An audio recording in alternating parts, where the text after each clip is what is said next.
So tonight I'm putting together a kind of a Thai stir fry, and I didn't have any rice noodles, so I'm just gonna, like the the transparent rice noodles that are usually in Thai restaurants, but I do have some rice spaghetti, and so I've just poured some. What I did to make it faster was I put water in the kettle, in the electric kettle, and I poured boiling water over that to make it go faster. Okay, and added a little bit of oil, and here in my stir fry pot I have a little bit of water, just because I have it on high heat and I don't want it to burn my pan. So I'm going to start with sauteing the vegetables here, and I don't have everything I would like, such as cauliflower. I'd love to have cauliflower in a Thai dish, but I don't have any, so I'm just going to make do without it. Get rid of this onion here, and I'm just going to chop the onion in fairly big pieces because I really want it to kind of go like that for the Thai. I like the chunkier bits of onion in the Thai. So I have this on high, and try to put that through there. And I might turn the spaghetti, the rice spaghetti down a bit. Okay, so we'll get that sauteing. And then I have my carrots, which are pre-washed, and I find the fastest way to do your carrots is to line them up, take the ends off, and then just kind of slice them. You know, if you want to go on a bit of an angle, you can. Be careful with your fingers. Get rid of the ends. And just slice your carrots. So you do want them to go in right after the onions start sauteing, because, whoops, they take a little longer to cook. You know, you can do them one at a time. It all depends whatever's faster for you, one at a time or a few at once. I tend to like to throw them all over the stove. No, I tend to like to line them up, and so they're even, cut the ends off, and then I like to do several at once. Of course, the problem with that is that sometimes you lose a few that jump off the counter, but that's part of the risk that you take. Okay, get rid of those little ends.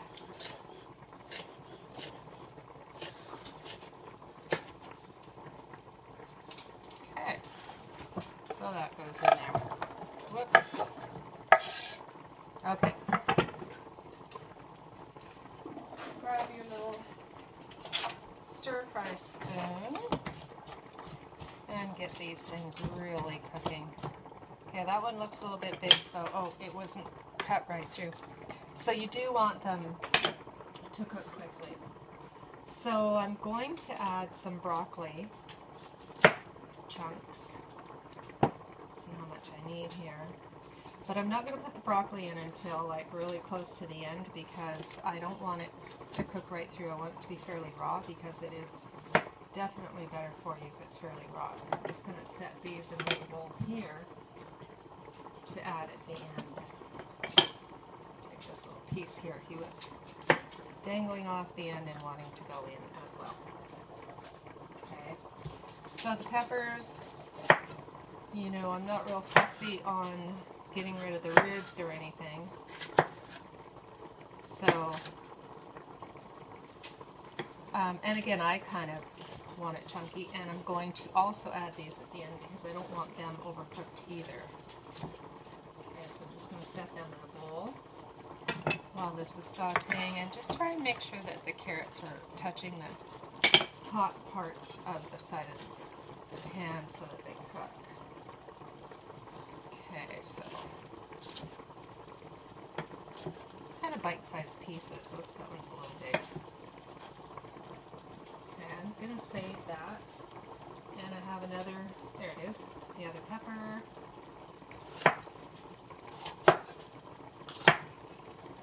Okay, I'll probably save that. Just put these in.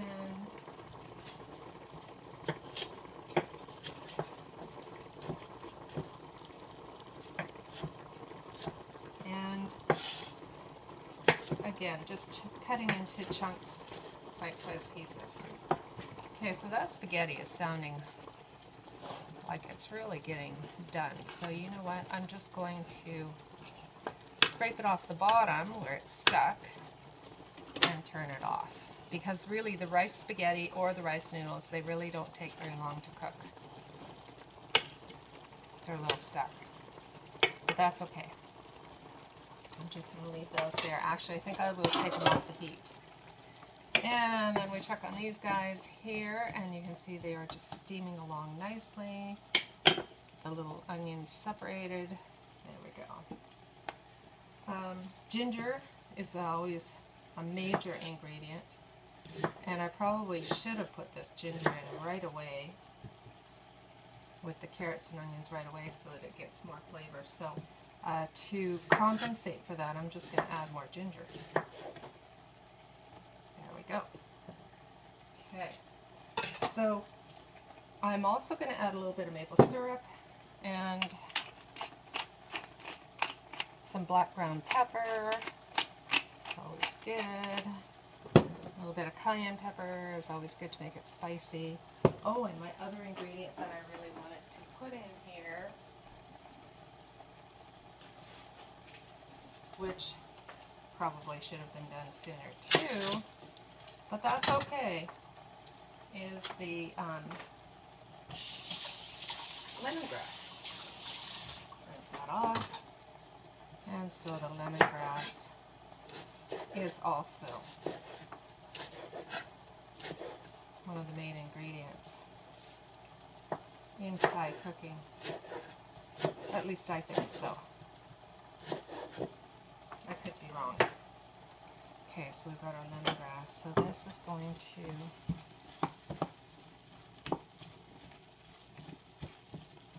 saute.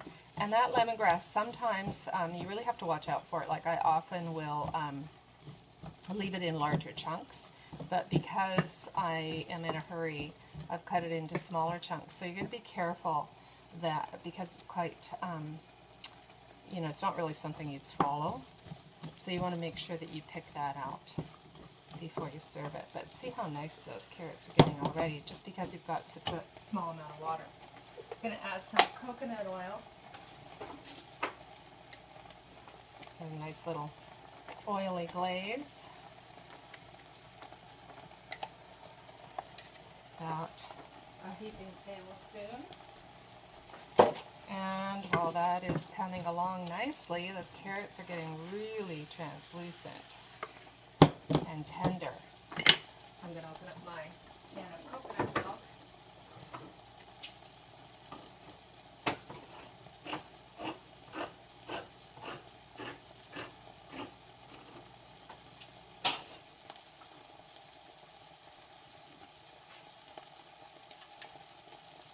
And I don't want to add that until the end because I really need that high heat touching the vegetables to get them to cook faster. Although I don't want them super cooked, I still want them a little bit, the carrots to be a little bit crisp. But you can see that looks really good. So just about ready to add the rest of the peppers and the broccoli.